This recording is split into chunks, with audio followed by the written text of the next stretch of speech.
Bonjour à tous. Donc, effectivement, ça va être une vision complémentaire de celle de Laure, puisque il y a des choses, effectivement, que probablement on maîtrise un peu mieux parce qu'on est un peu plus près des centres de décision en ce moment. Et puis, à l'inverse, Laure, elle a la vision client qui est, on va dire, plus de proximité avec les clients que nous.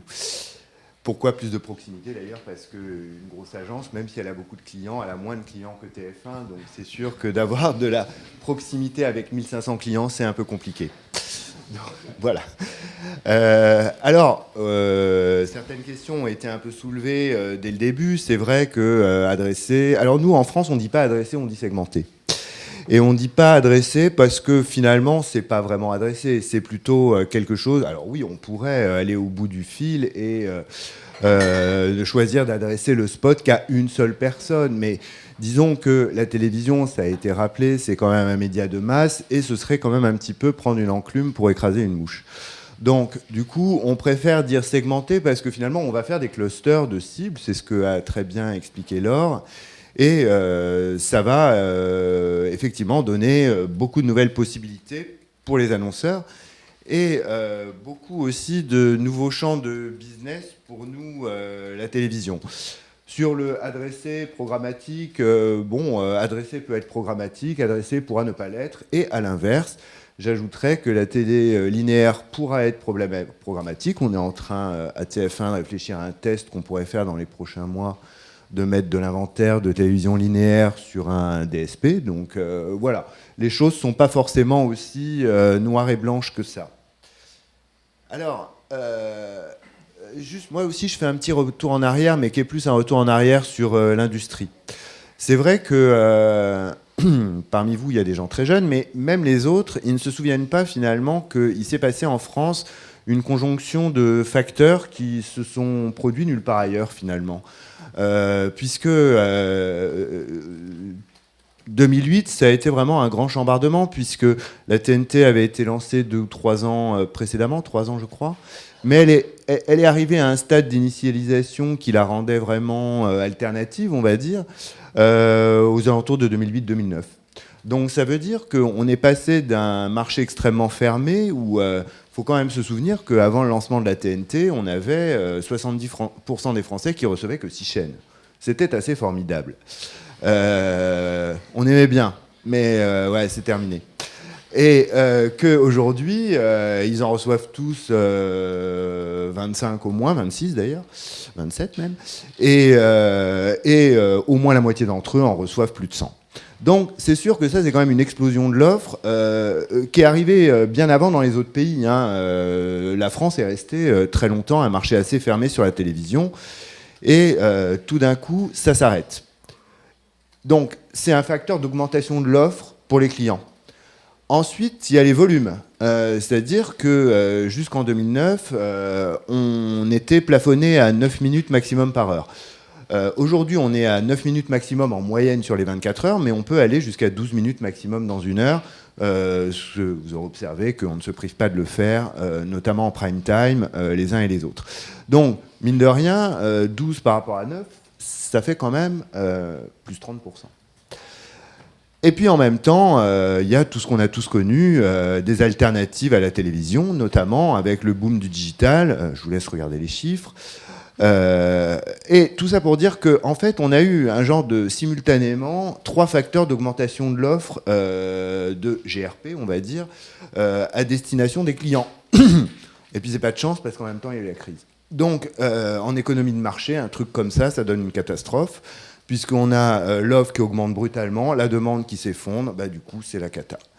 Donc, vous voyez quelques chiffres. Le marché des médias a perdu 2,5 milliards en 10 ans. C'est beaucoup, hein. Vous savez que c'est un marché qui est un peu plus de 10 milliards d'euros, donc ça fait un quart du marché qui s'évapore. Vous aurez peut-être observé dans les chiffres que... non, vous ne l'aurez pas observé parce que comme on fait des publications un petit peu... mais c'est plusieurs centaines de millions perdus pour un groupe comme le groupe TF1, et puis nos concurrents n'ont pas forcément été épargnés. Alors la télé s'en est un peu mieux sortie, hein, puisque ce que vous voyez, c'est que les médias, ça a été la cata, la télé, ça a été un peu moins la cata. Alors, un peu moins la cata, parce que c'est 200 millions, alors que c'est 2,5 milliards, mais néanmoins, vous vous souvenez qu'on était 6, on est 25. Donc, ça veut dire un plus petit gâteau avec plus de monde à nourrir, donc c'est quand même pas terrible. Et le résultat, c'est ça, hein, c'est en économie de marché, quand on a une désadéquation brutale entre l'offre et la demande, bah, ça donne une chute des prix vertigineuse. Donc vous voyez, moins 40% du coût du GRP en 10 ans, en euros constants, donc c'est quand même beaucoup. Hein. Et alors, l'effet de prix, il est à la fois parce que les petites chaînes se vendent moins cher que les grandes, mais les grandes ont aussi baissé les prix. Hein. Donc voilà, c'est quand même un choc de marché. On l'oublie un peu, hein, enfin nous on l'a pas oublié, mais effectivement on comprend que ça a été un peu compliqué. Et pendant ce temps-là, on a la croissance de digital. Alors c'est vrai que le digital est un peu protéiforme et que faut se souvenir qu'il y a quand même plus de 2 milliards d'euros qui sont du search, qui ne sont pas quand même complètement concurrents avec des médias, enfin des médias de branding, je veux dire, mais néanmoins, voilà un petit résumé des chocs qu'on a dû absorber et qui font qu'on arrive juste à une situation de rééquilibrage entre l'offre et la demande depuis 2 ou 3 ans à peu près. Donc c'est dans ce contexte-là que, effectivement, on a un nouveau challenge maintenant. Puisque cette concurrence traditionnelle, plus de chaînes de télé, et puis on a une concurrence sur la publicité via nos camarades Google, Facebook et autres, et on a nos contenus dont les usages se digitalisent et dont la monétisation est un peu moins pratique parce que la mesure n'est pas encore tout à fait adaptée. Médiamétrie prévoit de lancer en 2020 effectivement une mesure qui réconcilie l'audience de la télé linéaire et des contenus de la télévision qui sont consommés en dehors du poste de télévision ou en délinéarisé, qui représentent quand même, comme vous le voyez, une part maintenant importante de la consommation. Mais on a maintenant aussi une concurrence sur le budget temps des gens, puisque finalement, les journées n'ayant toujours que 24 heures, pendant qu'on regarde quelque chose sur Netflix ou sur Amazon Prime, bah, on regarde moins TF1.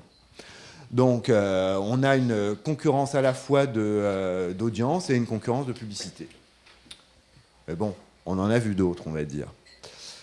Donc c'est vrai que la façon dont le groupe TF1 s'est réorganisé par rapport à ça, elle est un peu plurielle. Donc c'est vrai que sur le digital, vous aurez pu voir qu'on a pas mal avancé ces derniers mois, avec notamment la création du pôle Unify, qui regroupe les marques que vous voyez là. Qui est quand même un pôle digital très important. Sur la vidéo, bien sûr, MyTF1 qui continue à se développer avec des audiences records chaque mois en fait. LCI qui fonctionne très bien, et la création avec nos camarades de France Télévisions et de M6 de Salto, qui est un Hulu à la française. Donc en fait, c'est une plateforme qui va être lancée en fin d'année. C'est une plateforme qui vise à regrouper tous les contenus de la télévision, avec tous les replays, et également des contenus exclusifs, avec un modèle mixte de souscription et de publicité. J'en dis pas plus parce que c'est lancé en fin d'année et on est devant l'autorité de concurrence en ce moment pour qu'on puisse faire ça. La diversification, c'est aussi être plus important dans la production. C'est vrai qu'on a été pendant longtemps plutôt un distributeur de contenu finalement qu'un producteur. Alors à la fois parce que certaines réglementations nous restreignent de ce côté-là, mais également parce que finalement c'était un modèle qui fonctionnait bien et ça a fonctionné comme ça des années. Alors, c'est vrai que l'acquisition de Newen et le développement de Newen, puisque Newen rachète d'autres boîtes de production régulièrement, c'est de la diversification de revenus, puisque aujourd'hui, il y a de plus en plus de plateformes pour diffuser des contenus, et du coup, c'est vrai que Newen, c'est à la fois pour sourcer des programmes pour les chaînes du groupe, mais c'est aussi pour en vendre à France Télévisions et à bien d'autres. Et d'ailleurs, Newen, c'est le premier producteur en volume d'heures de fiction en France, donc TF1, le groupe TF1, c'est juste un client, entre guillemets, mais c'est pas forcément le premier client, d'ailleurs, de Newen. Donc ça, c'est vraiment un pilier de diversification. Diversification dans la production, diversification dans le digital et diversification diverse avec ce que vous avez pu, la saga que vous avez pu suivre dans la presse l'année dernière de nos, on va dire, discussions viriles avec les FAI. Donc c'est parvenir à faire rémunérer le signal de nos chaînes par nos camarades telco qui, comme vous le savez, vendent des offres triple play. Dans triple, il y a 3, et la télé, et la valeur de la télé perçue par les abonnés, c'est un tiers du prix de l'offre. Donc c'était quand même légitime qu'on touche un petit peu de rémunération de ça. Et puis d'autres diversifications sur lesquelles voilà, je ne m'étendrai pas plus parce qu'elles sont un peu moins importantes en volume. Mais vous voyez, les spectacles, la scène musicale, c'est actionné aussi par nous. Alors, pour nous, la télé segmentée, ça s'inscrit finalement dans un package global qu'aux États-Unis, ils appellent l'Advanced TV. Parce que, effectivement, c'est une des possibilités nouvelles qui nous sera, j'espère, donnée rapidement. Aux États-Unis, dans l'Advanced TV, voilà ce qu'ils mettent. Donc, Optimize Linear, ça veut dire optimiser ses campagnes en télévision linéaire sur des cibles qui soient autre chose que des ménagères, des 25-49, des CSP+, enfin autre chose que des groupes sociodémographiques. Ça, pour eux, c'est la chose qui aura la plus grosse croissance dans les années à venir. Et on est content de dire qu'on avait pas mal anticipé ce mouvement, puisque un petit peu en décalage avec les attentes du marché, à TF1, on avait lancé des GRP data, entre guillemets, il y a plus de 10 ans. Alors, avant l'heure, c'est pas l'heure. Donc du coup, ce qu'on a fait, c'est que pour cette année, on a discuté avec nos camarades de France Télévisions pour pouvoir créer des cibles data communes qui soient les mêmes et qu'on met à disposition de tout le marché sur toutes les chaînes du marché. C'est pas uniquement les chaînes de TF1 ou de France Télévisions. Donc là, ça veut dire qu'il y a 80 clusters de ciblage sur les produits de grande consommation. C'est-à-dire que vous pouvez optimiser vos campagnes sur des acheteurs de yaourt, de lessive, etc., sur 80 catégories. Et on aura montré à de multiples reprises avec des tests, notamment Marketing Scan, que quand on fait ça, on vend beaucoup plus que quand on optimise sur les ménagères. Pas très étonnant, hein, puisqu'il vaut mieux optimiser sur les gens qui achètent le produit que sur une cible socio-démo qui recouvre finalement les acheteurs plus ou moins. Donc là, pour vous donner un chiffre, hein, sur une douzaine de tests marketing scan qu'on fait là-dessus, c'est-à-dire une zone, on optimise les ménagères, l'autre zone, on optimise les acheteurs de X, Y ou Z. On dépense le même argent et on relève les compteurs à la fin, et en moyenne, on vend 7% de plus quand on fait ça, en ayant dépensé la même chose en télé. Donc, juste pour vous dire que la télé segmentée, et je vais y venir, c'est formidable, mais il y a déjà des moyens d'optimiser beaucoup son retour sur investissement à la télévision, en changeant un peu les paradigmes de ciblage et en ciblant les gens qui achètent les produits plutôt que juste des ménagères ou des groupes sociodémo. Alors, par contre, c'est vrai que la différence avec la télé segmentée ou l'univers digital, c'est que j'optimise sur des acheteurs de lessive, disons, mais je ne peux pas faire en sorte que les gens qui n'achètent pas de lessive ne voient pas le message. D'où, effectivement, un genre de déperdition. C'est le modèle naturel du broadcast. Alors, il y a tout ce qui concerne le replay, le on-demand, quel que soit le device. Donc ça, c'est quelque chose sur quoi, finalement, on est déjà dans la télé segmentée, sauf que ce n'est pas broadcast, puisque c'est via les devices digitaux, et ça pèse de plus en plus lourd dans le chiffre d'affaires. Et pour vous dire que l'année dernière, à peu près plus de 50% des campagnes qu'on a diffusées, c'est pas le mot propre, mais sur ces plateformes-là, avaient de la data accrochée, puisqu'on a 25 millions de logués, donc ça permet de faire pas mal de choses en termes de data. Alors, c'est un peu la même chose, mais c'est sur l'IPTV et les Smart TV. Alors, c'est pas tout à fait la même chose, parce qu'effectivement, on a moins de data pour l'instant. Donc, on a moins de data, puisqu'on n'est pas en univers logué quand on est sur le poste de télévision, que ce soit en IPTV ou via les Smart TV.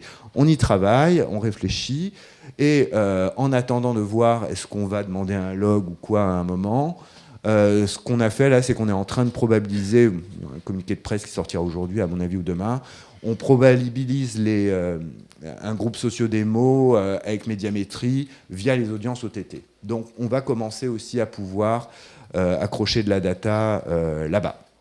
La programmatique, ça a été effectivement évoqué. Alors la programmatique, c'est quand même quelque chose où ça recouvre plus ou moins de dimensions en fonction de la personne qui en parle. Donc il y a une dimension d'automatisation, et bien souvent quand on dit programmatique, ça s'arrête là. Il peut y avoir une dimension de RTB, vous le savez, mais qui n'est pas toujours présente, et il peut y avoir une dimension de data qui n'est pas toujours présente non plus. Donc c'est les 3 dimensions de la programmatique, et on va dire que sur la télévision, on n'est pas encore dans les 3 dimensions, on est plutôt sur l'automatisation via notre outil, la box notamment, où on a une rubrique d'achat express qui vous permet d'acheter des spots comme vous achèteriez un pack d'eau sur Amazon. Donc on y va quand même, et on développe en ce moment la box pour les clients directs en perspective de la télévision adressée justement, mais j'y reviendrai. Live sur le second écran, ça permet de faire des choses un peu amusantes. Vous avez pu voir éventuellement quelques propositions de TVTY. Et ultime, la télé segmentée, sur lequel je vais un petit peu développer maintenant. Vous avez compris le principe, j'y reviens pas. C'est juste... les gens regardent la même chose, mais ils ne voient pas la même publicité en fonction de leurs caractéristiques. Je passe vite parce que ça, c'est quand même assez clair. Alors, où est-ce qu'on en est ? Alors, sur les normes techniques, je suis content de vous dire qu'en janvier, nos 2 syndicats, donc le syndicat de la télévision et le syndicat des FAI, ont finalisé les spécifications techniques sur les modalités de décrochage et sur les normes de décrochage. Donc, techniquement, on est d'accord sur le protocole. Donc, c'est quand même une première étape qui est très importante et qu'on a réussi à faire très rapidement, puisque ça, on a réussi à faire... on va dire, on s'y est mis en septembre et en janvier c'était fait. Donc c'est quand même pas mal. On est en train de discuter sur les accords d'exploitation de data, puisque vous vous doutez qu'il y aura un partage de valeur, donc on est en train de discuter de ça. Comme je l'évoquais, et ça c'est parce que ça et ça c'est syndicat, ça c'est TF1, on lance la box entreprise là d'ici une semaine, je crois, ou 2. La box entreprise, c'est effectivement l'AdStore qui sera la plateforme, on va dire, d'achat de la télé segmentée, mais qui permettra dès le début, même quand la télé segmentée, même alors que la télé segmentée n'est pas encore autorisée, qui permettra dès son lancement de faire des campagnes en vidéo en ligne ou d'acheter directement sur cette interface. Donc ça, c'est vraiment quelque chose de très important pour le futur, et on le lance dès à présent parce que il faut qu'on apprenne à être efficace sur les dashboards et les plateformes, ce qui n'est pas notre compétence originelle. Donc le lancer avant que la télé segmentée arrive, ça va nous permettre de le perfectionner dans le courant de l'année. Alors, le problème, c'est que pour l'instant, on n'a pas le droit de le faire. Donc, on en parle beaucoup, mais en fait, c'est un peu comme les adolescents et le sexe, quoi. On en parle beaucoup, mais pour l'instant, on fait rien. Parce qu'on n'a pas le droit, quoi. Donc, on attend de nos autorités qu'elles nous donnent l'autorisation de décrocher nos signaux, puisque aujourd'hui, la réglementation nous impose un signal unique sur tout le territoire, y compris la publicité, à quelques exceptions près, comme France 3 dans ses décrochages régionaux, ou des chaînes régionales comme BFM Paris, ou des choses comme ça. Donc où est-ce qu'on en est ? Il y a 2 possibilités. Soit ce sera concomitant à la loi audiovisuelle, et la loi audiovisuelle, le ministre Riester a déclaré qu'il la présenterait au Conseil des ministres à l'été, donc ça voudrait dire qu'elle arriverait à l'Assemblée fin 2019 ou début 2020. Voilà, puisque il y a un peu la queue sur les lois à l'Assemblée. Donc si ça arrive là, est-ce que l'autorisation elle est pour 2020 ou 2021 ? On ne sait pas trop. Deuxième possibilité, puisqu'en fait c'est des décrets qu'il faut modifier, donc on n'est pas obligé de passer par une loi, on peut faire des décrets, ce qui peut être beaucoup plus rapide.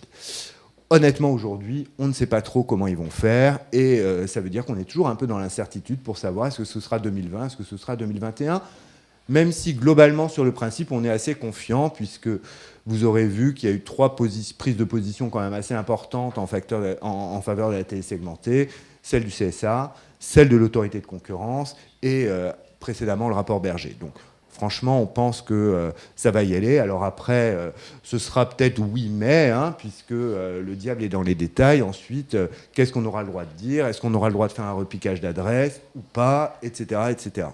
Donc ça, vous vous doutez qu'on discute pas mal. Le syndicat, notamment le SNPTV, fait son lobbying. Les enjeux de mesure, ils ont été évoqués par Laure. Et en fait, il y a un enjeu des deux côtés. C'est-à-dire qu'il y a l'enjeu de la mesure du spot qui va être adressé. Mais pour ça, nous, en tout cas, vraiment, on a une conviction, c'est que là, c'est une mesure digitale, en fait.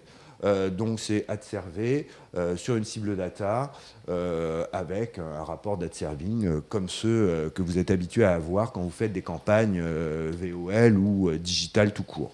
Donc, pour moi, c'est pas ça le plus compliqué. Pour moi, alors, si, il va y avoir une complexité, c'est que, comme Laure l'a évoqué, en tout cas au début, c'est une mesure foyer. Quand même un sujet. Alors après, il y a beaucoup de critères foyers, on va dire, qui sont déjà intéressants pour les clients. Un truc un peu bébête, mais si vous êtes jardinante, c'est mieux de vous adresser à les gens qui ont un jardin. Voilà. Et il y a pas mal de critères comme ça à foyer qui sont des cibles intéressantes pour les clients. Néanmoins, à un moment, il va falloir qu'on arrive à individualiser ça. Et là, il y a du boulot.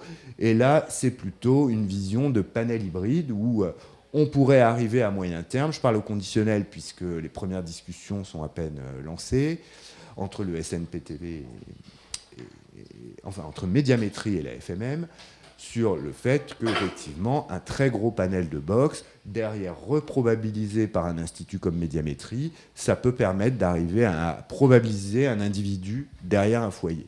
Je dis bien probabiliser, puisque à un moment, même si on peut savoir que dans le foyer, il y a un homme, une femme, un enfant, au moment où le programme passe, on ne sait pas qui est en face de la télé. Donc ça va quand même rester, à moins qu'on mette des caméras chez des gens.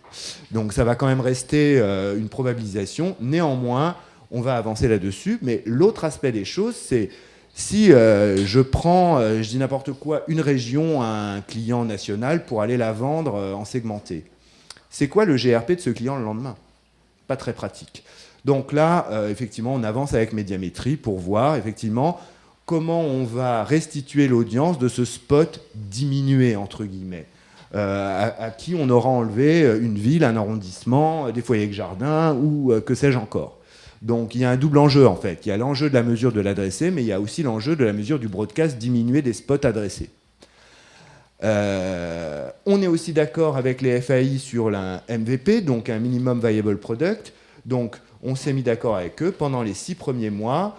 Les 6 premiers mois, il y aura quelques contraintes quand même. Un seul spot décroché par écran, pas de décrochage entre 19 et 23 heures, pas de décrochage s'il y a des très gros événements dans la journée, type une Coupe du Monde ou un truc comme ça. En fait, ils ont peur de faire péter leur réseau. Donc, pendant les 6 premiers mois, c'est comme ça, et ensuite, ces contraintes-là vont sauter. Voilà, et une fois qu'on aura résolu un peu tout ça, mais on est en train d'y arriver, on pourra lancer la télé segmentée en full service une fois que le MVP sera éprouvé. Donc, pour vous dire que malgré l'incertitude réglementaire, nous en tout cas à TF1, et c'est moi qui ai à la fois la chance et un peu l'angoisse de cette responsabilité, on met tout en œuvre pour pouvoir proposer des offres dès début 2020 si les autorités nous le permettent. Alors, c'est vrai que quelques points de conclusion, si on se projette à 3 ou 5 ans, c'est vrai que la publicité télé, elle sera pour partie automatisée via des plateformes.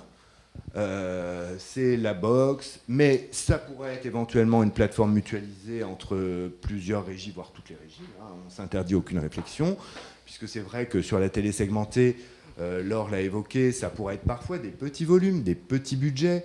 Et du coup, on n'a pas forcément intérêt, quand on est une agence, à aller se connecter à 5 régies pour aller acheter 3 millions d'impressions, quoi. Parce que peut-être parfois ce sera ça, en fait.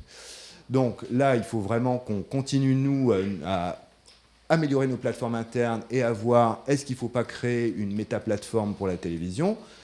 Alors, pour moi, il y aura 2 circuits. Il y aura le circuit du broadcast où on va rester sur des GRP qui sont quand même fort pratiques. mais des GRP qui vont être de plus en plus des GRP de data. J'évoquais la possibilité d'optimiser déjà sur des GRP data. Juste pour vous dire que l'année dernière, à TF1 Publicité, ça a pris un vrai essor, puisqu'on a la moitié de notre top 15 clients qui optimisent déjà des campagnes en GRP data, et que c'est quelque chose qui va continuer à progresser. De l'autre côté, sur le circuit adressé, je pense qu'on sera plutôt en CPM. Et on sera plutôt en CPM data, puisque comme ça, c'est l'univers digital. Et ça pourrait être effectivement combiné avec des campagnes vidéo en ligne qui ne seront pas sur la télévision. Donc on sera dans l'univers digital, dans l'univers entre guillemets vidéo en ligne plus télésegmenté, plutôt sur des critères de CPM, de capping, etc. Et sur l'univers du broadcast, on restera sur les cibles, on va dire pas sur les cibles sociodémo, on restera avec des GRP, de la couverture et de la répétition. Vendu de façon industrielle multi-device. Ça, on pourra le faire dès 2020 quand Médiamétrie mesurera effectivement l'audience de nos contenus sur tous les devices et en tout lieu. Donc c'est vraiment très bientôt. On pourra packager la télé, on va dire, hertzienne broadcast avec la télé délinéarisée, quel que soit le device. Alors, Laure l'a beaucoup évoqué aussi. C'est vrai que la mesure, plus ça va et plus on sait mesurer l'impact sur les ventes. Alors sur les ventes ou sur les critères de branding, parce que c'est vrai qu'on a coutume de dire qu'il y a quand même deux piliers essentiels à l'efficacité des médias.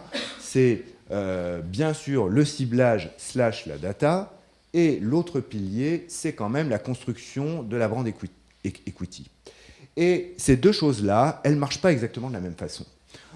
Pour vous donner un exemple qui vous fait bien comprendre, pour les clients qui optimisent des campagnes sur des critères de drive to web, c'est-à-dire j'optimise les spots qui vont m'amener le plus de visiteurs sur mon site web. Les meilleurs spots, en gros, je vais vous dire, chez nous à TF1, le meilleur spot, c'est 10h du matin sur TV Braise. Je vous le dis. C'est celui qui a le meilleur ROI sur créer du drive to web. Et le pire spot, vous savez lequel c'est la coupure du film du dimanche soir. Parce qu'effectivement, pendant qu'on regarde quelque chose, un contenu qui nous engage beaucoup, on ne va pas forcément sur Spartoo s'acheter des chaussures. En revanche, peut-être que du fait qu'on ait vu ce spot dans le film du dimanche soir, 2 jours après, on va aller sur Spartoo s'acheter des chaussures. Donc ça montre bien qu'il y a des choses qui sont destinées à créer du trafic, on va dire, de façon instantanée, et qui pour autant ne nourrissent pas forcément très bien la brand equity. Et à l'inverse, il y a des media planning qui nourrissent très bien la brand equity, qui construisent la préférence de marque, mais qui ne sont peut-être pas les plus efficaces pour envoyer le gars dans le magasin dès le lendemain.